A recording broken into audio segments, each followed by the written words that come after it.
The Stanley Cup did not want to leave St. Louis. I'll tell you more about this on the other side. This is Locked On Blues.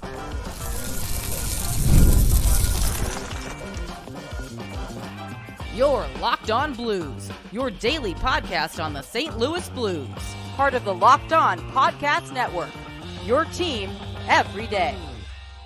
Hello, and welcome back to Locked On Blues. I am your host of Locked On Blues, Haley Taylor Simon, talking to you all things about our St. Louis Blues here on the Locked On Podcast Network, your team every day. Today on Locked On Blues, I'm going to talk about how the Stanley Cup did not want to leave St. Louis, confidence levels in net, and are we feeling blue? A fun episode today, an episode that I am excited to film because I do feel like it has been a little while since I was able to talk about our goalie tandem with Jordan Binnington and, of course, Joel. And today I will also be sharing an exclusive interview that I had with Jordan Binnington back during the regular season. Before I continue, I want to let you know that today's episode is brought to you by Game Time. Download the Game Time app, create an account, and use code LOCKEDONNHL for $20 off your first purchase. Terms apply. I hope everybody is having a good Friday. It is July 19th, and I have to tell you, one of the craziest things happened today. So, if you didn't know, and this is relevant to St. Louis, so just bear with me. There was, for whatever reason, a worldwide problem when it came to Microsoft. It wasn't working yesterday for whatever reason. It was down. And because of that, all flights around the world were grounded. So that means that you cannot fly out of anywhere. It happened in Australia, here in St. Louis, and it was just a huge issue. Starbucks were down, businesses were down, airports were down, people's jobs. It was a crazy situation. Honestly, my work was not down, but you know what? It happened, and yeah, essentially everything was down. However, that meant that when Matthew Tkachuk had the Stanley Cup, he couldn't get it to leave today. So Kyle Okposo, he lives, I believe, in Minnesota, and he had to take a flight from St. Louis to Minnesota to, bring the cup. Well, because Kyle lived in a place where he had to take a flight and it was obviously canceled, he did not get the cup. So the Stanley Cup was literally stuck in St. Louis. To me, that felt symbolic.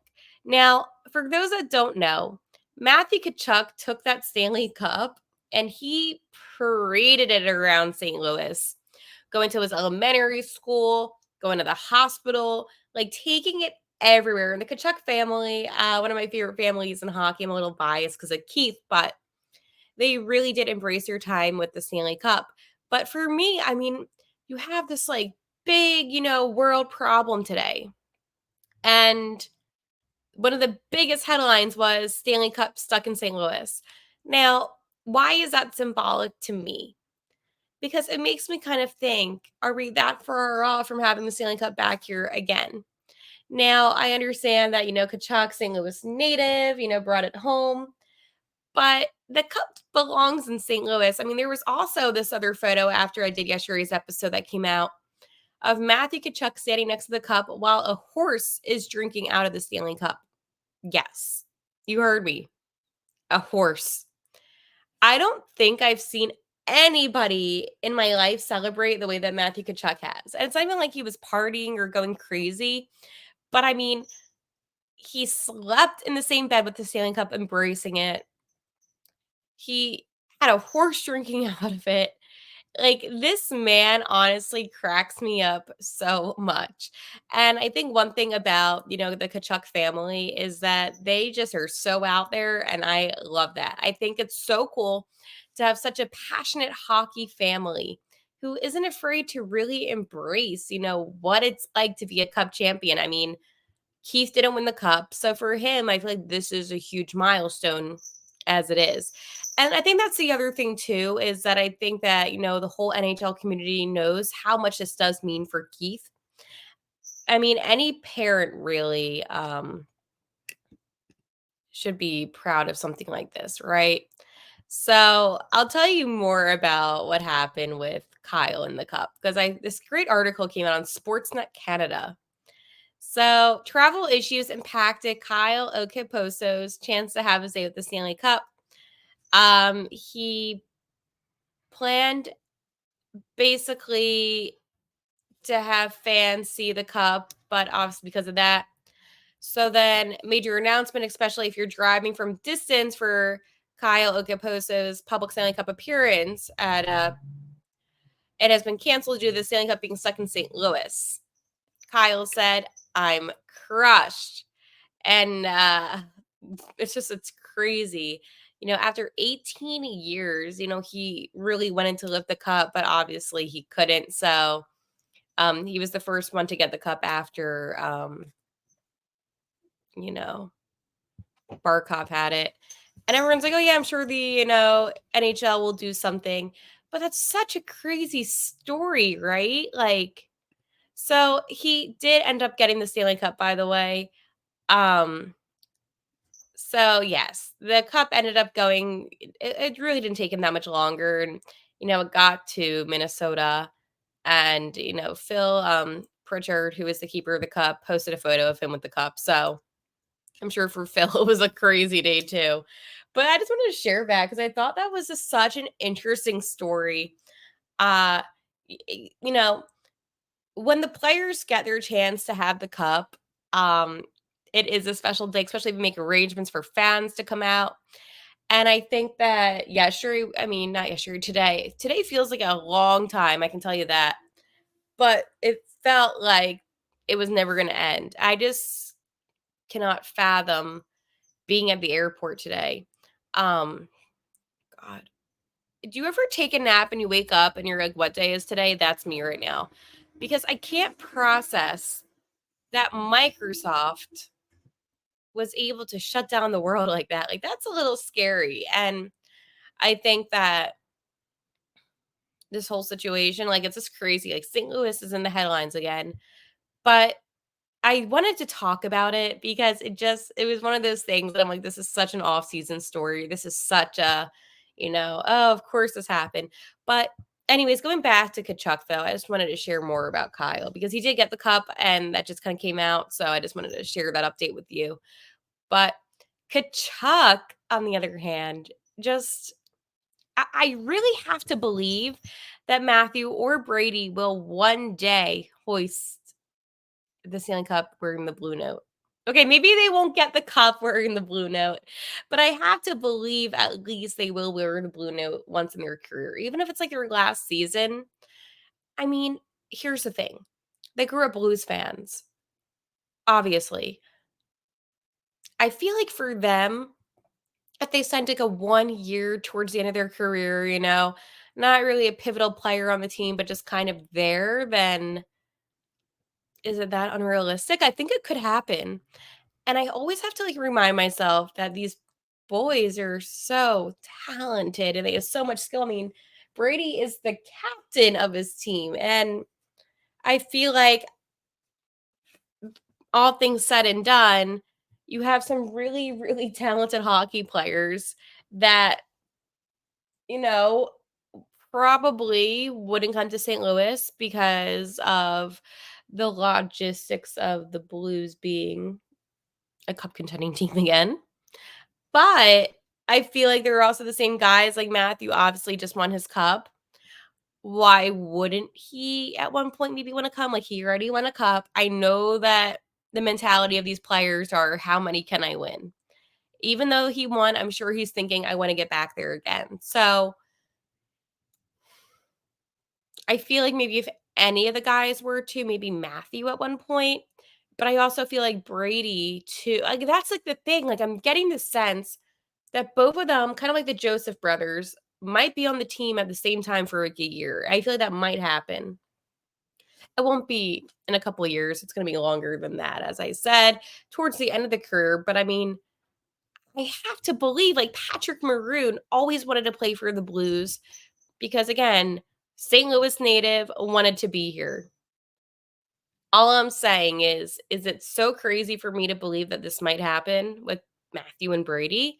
I mean, I'm sure Keith would be over the moon about that to have his boys here, and I would be too, because even if they're not, key players when they do come, it's very symbolic. And I know I would be like, whoa, because I grew up watching Keith play. So it would be just really cool to see his son play. I don't know. Listen, it's the off season. I'm allowed to say my what ifs. Passion, drive, and patience. The formula for winning championships is also what keeps your ride or die alive. eBay Motors has everything you need to maintain your vehicle and level it up to peak performance. Superchargers, roof racks, exhaust kits, LED headlights, and more. Whether you're into speed, power, or style, eBay Motors has you covered. With over 122 million parts for your number one ride or die, you'll always find exactly what you're looking for. And with eBay Guaranteed Fit, your part is guaranteed to fit your ride every time or your money back. Because with eBay Motors, you're burning rubber, not cash. With all their parts you need at the prices you want, it's easy to make your car the MVP and bring home huge wins. Keep your ride or die alive at ebaymotors.com. Eligible items only, exclusions apply. eBay Guaranteed Fit only, available to U.S. customers. I am finally going to talk about my confidence levels with the guys in net, being Jordan Bennington and Joel Hofer. I feel like whenever I talk about them, I always say, oh, yeah, no, like our goalie Tatum is really good, but that's all I say. I don't ever share my confidence levels. I feel very confident. And let me explain.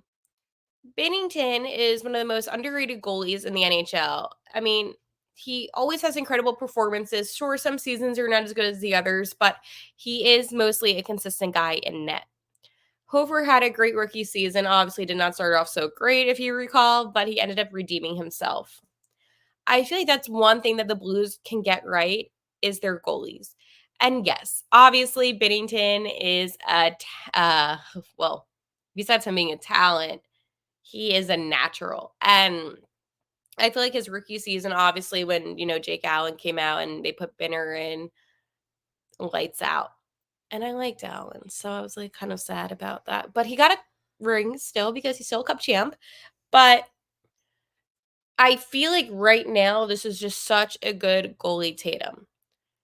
Back when? See, now I'm about to make it seem like it was forever ago. It really wasn't. This is the first time. I know I played Kyra's clip a couple times. I know I played Ball Duke's clip a couple times. But I interviewed, I feel like, most of the team. And let me explain. When the St. Louis Blues came to the city that I live in, I wanted to be able to get exclusive content for Locked On Blues, and I only had one day to do so. I have content from the draft that's exclusive with Adam Juracek, but I wanted to really be able to have content for the summertime. That was my goal. So I know when I asked Ruzi, it was basically questions about the playoffs and, if the team is going to contend. But with the other players on the team, I really wanted to focus on not the present day, but reflecting ahead. Kind of like an end of the year kind of question, end of the season kind of questions.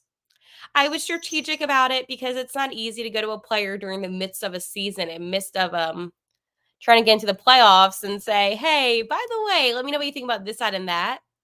But I did this because I knew that in late July, I knew that in August, some September even, that it might be important to have this kind of content. So, yes. Was I a little bit premature in asking him these questions? Absolutely. But I feel like, I asked it in March. I know it's July, so that we have April, May, June, July. So it's been about 4 months. Okay. But honestly, and I have so many more videos. I just really utilize my time.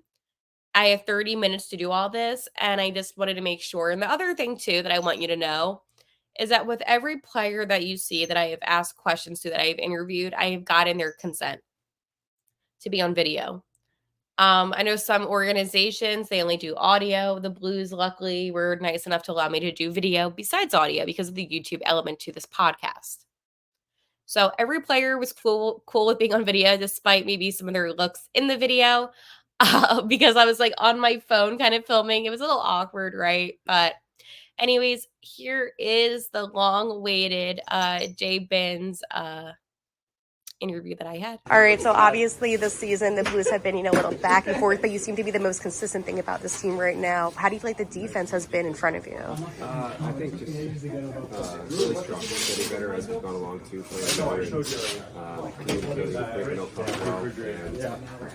and they've been holding it down very well. And even the forwards have been doing a good job blocking shots at this point, and the penalty kills big factor too. And even a guy like Joel Hofer, right, who's your backup, he's been having a good season. Do you feel like he's learned anything from you, or is he just kind of excelling on his own? He's a really good goalie. He's a good kid, willing to learn, and this point in time in your career, learn from everything, and I think he's done a great job doing that. And it's been fun so far. It's been fun. Cool. Okay, so obviously, asked a couple questions. I didn't ask too many to each of the guys, but he talked about the defense, and obviously he was proud of the defense's work that they were providing for him in front of the net. And you even heard him talk about Joel Hofer, how he's a great kid, he's willing to learn and put in the work. I do believe that, this duo between Hofer and Binnington is one of the best ones in the NHL, because you have a guy like Binnington that came in his rookie season and was able to get the Blues to win the Cup. Then you have, obviously Joel Hofer, who is a rookie this season, be mentored by him. And I feel like if there was anybody that would be such a great teacher, it is to be Binnington. I understand, that Hofer is not on his level. And that's just a fact. As I said, it's really rare to have a goalie such as a Jordan Binnington come in and be as successful as he was. But that's what he did. And that's something that just goes to show how insane it is that that you found him, honestly. I talk about this a lot because one thing about me is obviously I like to focus a lot on the draft, and the draft is kind of like my thing. And the Blues actually drafted Jordan Binnington in the third round. He was 88th overall in the 2011 NHL entry level draft, which seems like a long time ago at this point, honestly. But goalies take a long time to develop, first off. So he was a third round draft pick, able to come in his rookie season and win the Stanley Cup. That's insane. I know goalies don't usually go in the first round, maybe like the second round even, but for me, 88th overall felt like kind of like a little bit later. And I think that just shows that the Blues knew what they were doing. And right now with the St. Louis team, you have a guy like Brian Elliott, Moosey, who is helping these young goalies develop. And I think that, having him help them develop, scout a little bit, all of it plays a factor into why the Blues are so successful with their goalies. I mean, you can even think about the goalies before Binner, and you think about a guy like Jake Allen that, came here for a while and, really had his long career here. I mean, Chris Mason was here, Glenn Hall, Curtis Joseph, Brian Elliott, even. Like, you have like a lot of names, Brett Johnston, Ben Bishop was here, I believe. Yeah, Ben Bishop was definitely here, right? Yeah. Yeah, he was. I always forget that. Like, we just had such big, big, big names play, which is insane. And it just goes to show that this team is really good at developing and having goalies want to play for them. I mean, this is a really good team and system to play for. So that was the Binnington. I know the audio wasn't the best, loud in the locker room with some of the guys goofing off, which you will see in other interviews, but I just wanted to play that for you because I thought it was just really cool how much, he had respect for Joel Hofer. So now I am going to talk to you about Game Time. Game Time is an authorized ticket marketplace of Major League Baseball, which makes getting tickets faster and easier. Prices on the Game Time app actually go down the closer it gets to first pitch, with killer last minute deals, all in prices, views from your seat, and their lowest price guarantee. Game Time takes the guesswork out of buying MLB tickets. Game Time has that last minute tickets, flash deals, zone deals, and more, and it's easy to find and buy MLB tickets for every kind of event in your area. You get views from your seat in the venue and the lowest price guaranteed. You get last minute deals, flash deals, zone deals, all in pricing, seat views, the lowest price guarantee, Game Time ticket coverage, and more. So take the guesswork out of buying MLB tickets with Game Time. Down the Game Time app today. Create an account and use code LOCKEDONNHL for $20 off your first purchase. Terms apply. Again, create an account and redeem code LOCKEDONNHL, LOCKEDONNHL for $20 off. Download the Game Time app today. Last minute tickets, lowest price guaranteed. Are we feeling blue? My favorite Friday segment. I love doing this segment. And I know I haven't done this one in a while, but yes, I am feeling blue. Despite all the fun that we've had talking about the Stanley Cup, I feel devastated for Torrey Krug. I know he's not everyone's cup of tea. I've accepted that. I know that. But I still can feel very badly about the whole situation and the fact that he probably isn't going to play this season. I think that it does impose a lot of what if scenarios for the St. Louis Blues. What are they going to truly do with the defense? Are they going to make any more moves? I feel like there's just a lot unknown, and that's valid, right? I mean, you have a guy that you really do have value with. I mean, besides having an insane contract, I feel like he also just wasn't a key player, but he did enough to make a difference. It's a very unfortunate situation for Torrey Krug, and I'm just very sympathetic. But on the other hand, I'm optimistic about what Doug Armstrong is going to do. I feel like the defense now, obviously, I feel like we need more guys that can shoot right. It's not awful. And I think this week I was a little bit too negative on that. But I mean, how can you not be? You have a player that obviously is unable to play.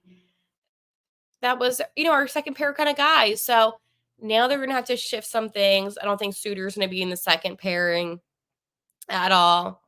I don't know if, PO is, I couldn't tell you who's going to be in that spot. But what I can tell you this, though, is that at the end of the day, the most important thing is that Torrey Krug recovers and is okay. So I will talk to you on Monday. Enjoy your weekend. And like always, let's go Blues.